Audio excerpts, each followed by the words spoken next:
bushes, since that can be Cube and Monkey's job, but it does come down to reliable and non-committal engage, and which, you know, if you throw out the Skarner ultimate, that's a big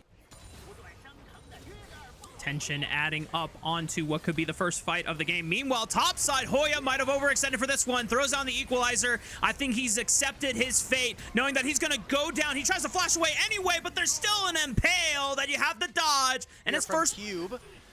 They are reinforcing. They do not want this bottom lane tier 1. They want to try to corral them around this objective and play to them in the pit. Oh, Thunder Talk are in trouble here. 4 versus 3. The rest of TT members are far away, and they've already done away with H1. And Satab is just casting the Weaver's Wall so he can get the hell out of here. But Feather has joined the fight, trying to bail out his AD carry in 1xM, but he's still caught up by all 3 from the side of WE. And they cannot get back in, and pressuring for the top tier 1 turret.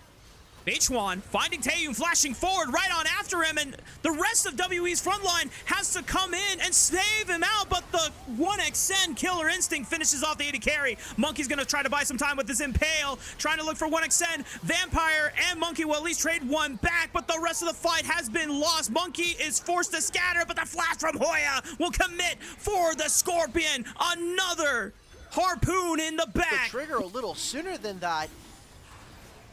That's just the Dragon going over now, and when we come back to lanes, I mean, ThunderTalk will be able to continue to push around some of their opponents. Don't do this. Monkey, just there you go. Okay. They'll continue to... Second items are probably going to be coming in, especially for Taeyun, who's almost done with a Muramana at this point. A good sweep by Karis, and Hoya doesn't have flash available, so he's just going to accept his fate, walk it off, and die. WE now got to be careful. Feather avoids the Impale by skirting right on past him thanks to the Battle Dance and the Grand Entrance. Monkey cannot get through the wall with the Install's impact, but please tell me you guys have enough damage, and yes, they do. H1 finds the win, becomes lightning in the back of the Scorpion. But they lose so much. Like, Rafa, look at the map right now. They didn't... This entire time, Cube is just pushing the wave. So that's turret damage being taken. That's another wave that they're missing at the very least. They get 2 turrets here for Karis. I mean, if he gets the Spear of Shojin, he's going to be nigh unkillable in this game. So ThunderTalk need to act quick before this game starts to get out of hand. And it's really kind of, it's going to be tough just because of the item deficit that they're at. Yeah, and hang on.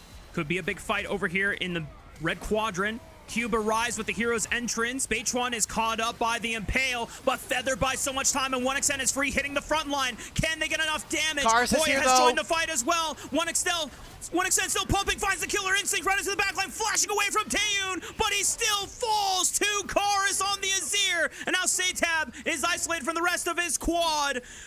WE carries able to pull through in the fall of their front line. That was such a close fight. All of the damage is located in the Ezreal and the Azir. Kind of have like a crab. Karis is even going to be able to grab a tier 1 and the teleport from Satab? Sure, yeah. Why not? I mean, Satab and the rest of ThunderTalk very desperate to try and force some fights here on WE, but they can't get in. They don't have control of any of these river entrances here. There is a control ward, but the rest of WE just holding their ground here. Weaver's Wall will cut off Karis from the rest of the squad. Feather goes in, Grand Entrance right on top. That's a massive equalizer, but isn't really doing any damage. Not just to anyone, just only to Vampire, but he gets to walk away for free. They lose Hoya in the trade as well as Feather, so now it's a 3v5.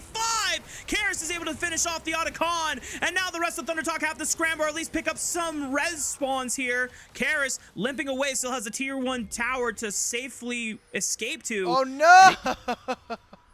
Okay, I thought he was TPing out. No, it's just Cube. It definitely looked that way. But thankfully, for WE's case, it was just Karis recalling and Cube now trying to force them off the fight here. The Dragon, wait, does he? Oh, he doesn't have Smite! He doesn't have Smite! Okay, ThunderTalk secure the Dragon for themselves, but now Karis is able to rejoin thanks to his own TP, and they are just using Otacon respawns to at least... I don't know why we went mid lane there, but you know what, ThunderTalk get the damage done. They're able to survive the teleports, and Monkey, even though he's a big Skarner, he's not going to be able to find any more stragglers here. A lot used there by WE. Their teleport's really important to have in this game. I think just trying to contest for that Dragon, even if Beichuan had Smite, why are we going for that play? They actually delay them. This will be the Baron now going over to Team WE. So willing to trade some of their early sums because they have the Otacon.